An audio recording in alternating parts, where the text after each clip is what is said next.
Hoje eu vim reagir ao vídeo do IP. É um vídeo mó da hora. É sobre My Little Infections. Eu sei o que é isso. Não, provavelmente nem vocês. Então, bora lá? Maú que eu tô viúvo. My Little Worms é um Maú que eu tô viúvo há 2 meses. E dentre os diversos comentários que eu recebo de vocês, um dos que eu mais leio é: Ip, cadê a terceira temporada de My Little Worms? É com pesar enorme que eu digo pra vocês que esse vídeo nunca vai acontecer. Como eu já havia citado pra vocês, a comunidade de My Little Pony não é nem um pouco amigável com criações de fãs. E a criadora de My Little Worms literalmente vazou dessa comunidade. Atualmente o perfil dela tá literalmente abandonado, sendo o último vídeo postado o último capítulo da segunda temporada. É triste, mas não tem o que fazer. Junto com My Little Worms, várias outras AUs de My Little Pony surgiram. E por algum motivo todas elas se baseiam em alguma infecção. E isso é ruim? Não, o problema é que satura. É por isso que eu não atolei o meu canal de vídeos de AUs de My Little Pony, porque isso satura. Mas desde que eu entendi que My Little Worms não vai voltar, eu decidi que ia trazer uma outra AU pro canal de My Little Pony. Mas antes de trazer uma nova AU pra cá, eu queria fazer uma grande pesquisa pra encontrar uma que fosse tão boa quanto My Little Worms. E meus amigos, eu acho que eu encontrei. E nesse vídeo eu quero contar pra vocês sobre a Divina Febre do Pântano. Se tem uma coisa que eu admiro em um criador, é ele ter coragem de arriscar. Fugir da mesmice é uma coisa interessante e que precisa ser enaltecida. E Divine Swamp Fervor faz isso com maestria. Essa U, como todas as outras, foi criada no TikTok por etc, etc. E quando tu olha o perfil dela, tu consegue notar que ela só gravava um monte de vídeo e ia largando lá sem ordem, sem compromisso. Mas uma coisa que ela sempre deixou aparecer foi o seu talento no desenho e o seu amor por My Little Pony. E quando ela eventualmente decidiu juntar os dois, esse vídeo sem título surgiu. Foi a partir desse vídeo que a Divina Febre do Pântano surgiu? Não, afinal não foi esse universo alternativo que criou esse vírus. A Febre do Pântano é canônica no seriado original. É Dessa verdade. U, quando um pônei é infectado pela febre... Eu já assisti My Little Pony, então eu tenho total direito de fala, mas eu não sou Brony. Eu não sou Brony. Então, essa Febre do Pântano apareceu na primeira temporada de My Little Pony. Eu acho, eu não lembro, já que eu não assisto faz anos My Little Pony. Desde que meu primo parou de gostar, eu não assisto mais, mas eu maratonei. Eu lembro que essa febre, ela meio que era uma contagia, ela te transformava numa árvore pra sempre. E ela não tem cura. Tu se fud... Mano, se no desenho ela já tem essa premissa nada saudável. Imagina fora do desenho, pô. Fora com essa My Little Infection, mano, vai ser pior.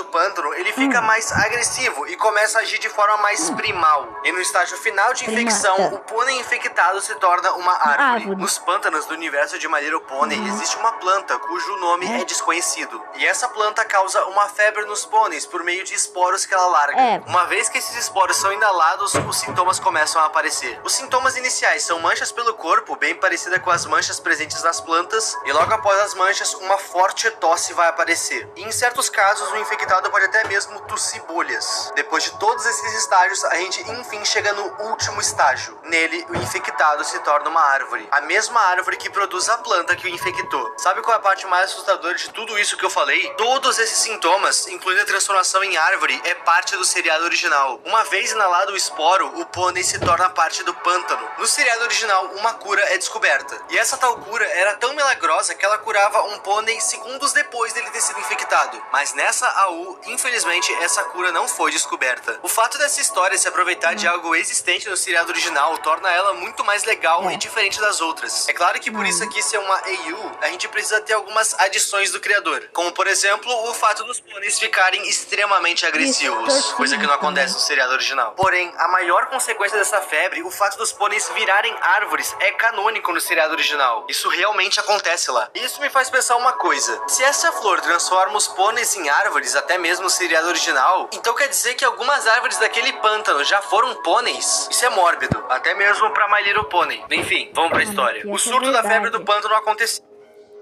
My Little Pony é muito mais do que só um desenho pra criancinha. Mano, os criadores meteram um louco nessa série. Mano, o roteirista daquele episódio tá de parabéns. Mano.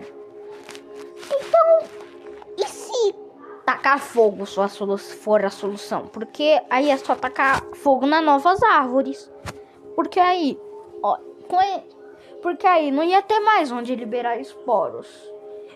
Ou seja, super funcional, pô. É funcional tacar fogo nas árvores. Isso poderia causar um grande desmatamento? Sim, mas o que importa? O desmatamento ou a segurança? A segurança, ué. Então, na teoria, seria só tacar fogo nas árvores. E a história começa com Shining Armor e Candace. Dentro do seriado original, eles são um casal. E até mesmo tem uma filha, Flurry Heart. O Shining Armor sempre é mandado pelo reino para controlar situações de calamidade. E a febre do pântano já tinha saído totalmente do controle a essa altura. Durante essa viagem dele para tentar achar uma cura e ajudar os infectados, o Shining Armor acaba sendo infectado pela febre do pântano. E aqui a gente já precisa fazer uma pausa. Lembra que eu falei que os pôneis ficam agressivos quando infectados? Eles não ficam agressivos por quererem comer a carne de outros pôneis, ou sei lá. Eles ficam agressivos baseado no último pensamento que o pônei tinha antes de ser infectado. Um exemplo, um pônei estava com o pensamento de salvar a sua família. Quando infectado, ele vai fazer de tudo para ter a própria família, mesmo que isso signifique ceifar outros pôneis no processo. Pois bem, quando o Shining Armor se deu por conta que ele estava infectado, ele botou na cabeça dele que ele precisava voltar para a família dele. E assim ele começa a jornada dele de volta pro Império de Cristal. Opa! Eu vou tirar essa parte. Opa, se tu quiser apoiar o canal de uma forma dessa função, e ela colocou vários pôneis. O link tá sempre aí na descrição. Eu pulei a parte daqui. Nesse meio tempo, a sua esposa Candace estava segurando as pontas para não deixar o seu reino ruir. Ela colocou vários pôneis em zonas infectadas, tanto para procurar uma cura quanto para ajudar os infectados. Twilight e Starlight estavam dentre os pôneis voluntários nessa função, e infelizmente a Starlight não conseguiu se defender dos infectados, e terminou infectada também. As pesquisas por uma cura estão muito devagar, e o número de infectados só tem aumentado. Nessa hora, o Shining Armor infectado conseguiu chegar no reino, e ele ficava repetindo que queria ver a sua esposa e a sua filha. Como medida protetiva, a Candace ordenou que o Shining Armor fosse preso nas celas do Império de Cristal. E assim foi feito. Mas meus amigos, lembram que eu citei que quando o infectado coloca algo na cabeça, nada nem ninguém tira essa vontade de lá? O Shining Armor não iria desistir tão fácil. Ele literalmente começou a bater com a própria cabeça contra as paredes da sua cela numa tentativa desesperada de fugir. Ele inclusive chegou a quebrar um dos seus chifres no processo, mas ele conseguiu sair. Enquanto a série se desenrola, a gente passa a entender o que os pôneis infectados veem enquanto infectados. A mente deles não é 100% consumida. Meio que eles ficam vivendo dentro de um sonho, mas os seus corpos ficam agindo única e exclusivamente por instinto. Os corpos deles continuam se movimentando, mas o subconsciente do pônei é como se ele estivesse sonhando. A gente fica sabendo de tudo isso por conta da Luna. Esse pônei tem o poder de entrar nos sonhos dos pôneis infectados. Ela entra dentro dos sonhos deles justamente para tentar conseguir respostas. Mas a única coisa que ela consegue confirmar é que o único instinto que os pôneis têm depois de infectados é infectar o máximo de pôneis possíveis. Eles precisam preencher o mundo com o que a série chama de árvore perfeita. Zecora e Twilight estão trabalhando numa cura. Como a gente já viu, a Starlight infelizmente foi infectada. Mas e quanto a Pinkie Pie? Bom, é assim que tá a Pinkie Pie. Nos é dito que quando um pônei é infectado, ele larga uma espécie de gosma preta por todos os seus orifícios. E essa gosma preta pode infectar outros pôneis. E nessa parte, a gente vê justamente isso acontecendo. Pinkie Pie cuspindo a gosma preta, garantindo que os pôneis desavisados que pisarem aqui sejam infectados também. Depois de alguns bons fillers, a história volta pro arco principal. E nos é contado o que aconteceu com Shining Armor. Ele fugiu, e depois de passar por cima de quase todo o exército do Império de Cristal, ele de fato conseguiu ficar cara a cara com a Candace e com a Flurry Heart. É bizarro que nessa cena a gente consegue ouvir um choro distante. Esse choro claramente é a Flurry Heart, que tá horrorizada e que certamente não tá reconhecendo o próprio pai. pai. Por um momento a gente pode ver o chifre da Candace brilhando, indicando que ela atacaria ele se ele chegasse mais perto. Eu acredito que a Candace não tá mais ligando pra própria segurança. Se ela precisasse atirar em cima do Shining Armor, ela faria. Se isso significasse salvar Flurry Hort, ela faria com certeza. Em certo momento a gente vê esse mesmo local vazio e o Shining Armor caído no chão, o que nos dá a entender que a Candace precisou usar da sua magia pra parar ele. O Shining Armor aparentemente morre nessa história, mas muito provavelmente o vírus do seu corpo ainda vai concluir a sua missão em se tornar uma árvore. Durante toda essa trama do Shining Armor que eu acabei de narrar pra vocês, a gente também vê várias outras subtramas acontecendo. Temos a Zecora tentando achar uma cura com a Starlight, a Harriet tem estudado a procura de uma cura também. Toda a família da Applejack tem se voluntariado para ajudar os sobreviventes, mas a série não se aprofunda em nenhum desses arcos. E isso é um ponto negativo ao meu ver. Em My Little Worms, a gente tinha uma passagem de bastão muito boa entre os seus personagens e as suas histórias. Tinham enredos acontecendo de forma paralela e os protagonistas desses enredos sequer se conheciam durante a história, fruto de uma ideia bem criativa. Mas em Swamp Fever, a criadora optou por focar somente em um arco. E focar só em um arco é ruim? É claro que não. Só que na minha opinião, o problema começa quando a criadora fica chacoalhando um chocalho chamado Outras Tramas. Só que essas tramas nunca vão ser explicadas de fato. Eu acho que o melhor exemplo desse chocalho que eu posso dar pra vocês é justamente a Luna conseguindo entrar nos sonhos. Como eu comentei, os pôneis infectados ainda estão conscientes ali dentro, mas eles estão apenas vivendo memórias em forma de sonhos. E a Luna consegue entrar nesses sonhos. A vantagem desse poder é que ela consegue, entre muitas aspas, se comunicar com o infectado. Em resumo, é uma trama sem aprofundamento nenhum.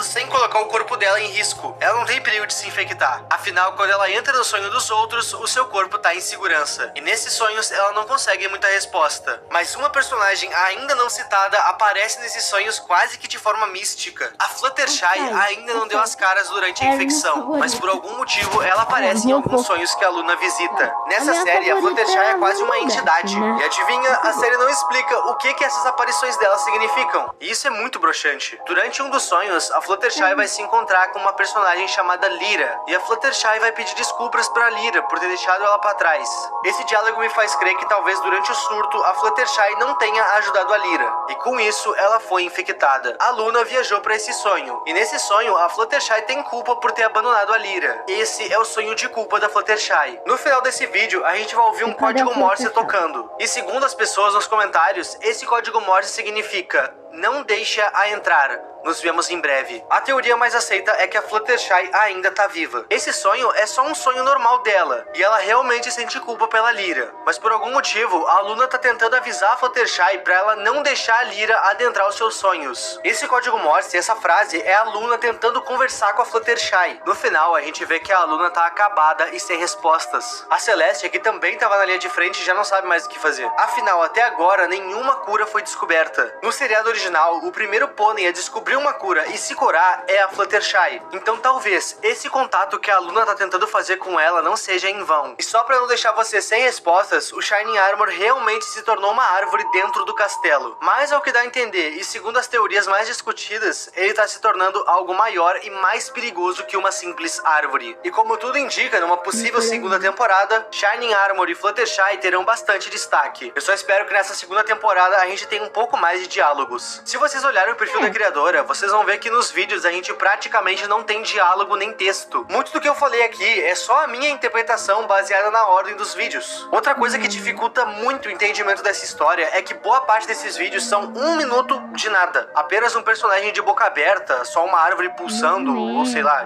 isso aí. Sabe-se lá Deus o que é isso. Enfim, se vocês gostaram desse vídeo e pilharem uma continuação... Um sonho. Talvez... Um sonho, pô. Um sonho seria bem possível. Sei lá, o pônei tava pensando em velocidade, ou seja, Rainbow Dash. Acabei de perceber que eu tô criando minha própria teoria. Mano, tô criando uma teoria própria. Uma teoria própria. Oh my god. Oh, eu não sei o que falar. Meu Deus. Rainbow Dash pode ter sido infectada, pô. É totalmente possível. Ela não foi apresentada ainda e pode ter sido infectada. total possível, pô. Isso é possível, mas nada é impossível também.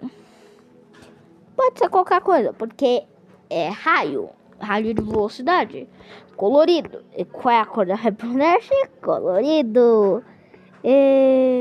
Teoria formada. Então, comentem. Aparentemente ela não tá tomando muito hate. Algum hate ela deve estar tomando, mas não muito. Logo, eu imagino que ela vai conseguir continuar essa história. Lá no perfil dela, ela tá hypando bastante a galera, dizendo que a história não acabou e etc. Então, muito provavelmente, a gente vai ter uma segunda temporada disso aqui. Gente, comenta ideia pra vídeo. Eu tô com uma completa escassez de ideia, então vocês comentarem é fundamental pra que o canal continue tendo vídeos semanais. Muito obrigado aos membros. E é tu que tá vendo esse vídeo até aqui. O meu nome é Ipe e tchau. Até. Mano, eu amei o vídeo do Ipe. Segue ele lá. Eu sigo ele, tá? Até a próxima.